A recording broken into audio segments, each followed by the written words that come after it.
મમતા કુલકર્ણી મહાકુંભ દરમિયાન કિન્નર અખાડાની મહામંડલેશ્વર બની છે, જે બાદ હવે ટ્રાન્સજેન્ડર વાર્તાકાર જગતગુરુ હિમાંગી સાખીએ તેમને મહામંડલેશ્વર બનાવવા પર સવાલો ઉઠાવ્યા છે। તેમણે મમતા કુલકર્ણીના ભૂતકાળના વિવાદોને ટાંકીને ઘણા સવાલો ઉઠાવ્યા છે। હિમાંગી સાખીએ કહ્યું કે સમાજ તેના ભૂતકાળને સારી રીતે જાણે છે। આવી સ્થિતિમાં તેમને મહામંડલેશ્વર કેમ બનાવવામાં આવ્યા છે? વાસ્તવમાં પ્રયાગરાજમાં ચાલી રહેલા મહાકુંભમાં કિન્નર અખાડાને લઈને હવે વિવાદ વધી રહ્યો છે। કિન્નર મહામંડલેશ્વર હિમાંગી સાખીએ મમતા કુલકર્ણીને કિન્નર અખાડામાં સામેલ કરવા અને તેમને મહામંડલેશ્વરનું પદ આપવા માટે સખત વિરોધ નોંધાવ્યો છે।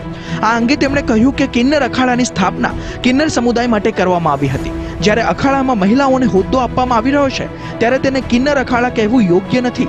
આ કિન્નર અખાડા છે અને તમે મહિલાઓને પદ આપવાનું શરૂ કર્યું છે તો અખાડાનું નામ બદલવું જોઈએ। તેમણે કહ્યું કે આ નૈતિકતાનો પ્રશ્ન છે કે જે વ્યક્તિ ગુરુ કહેવાને લાયક નથી તેને ગુરુ બનાવવામાં આવે છે।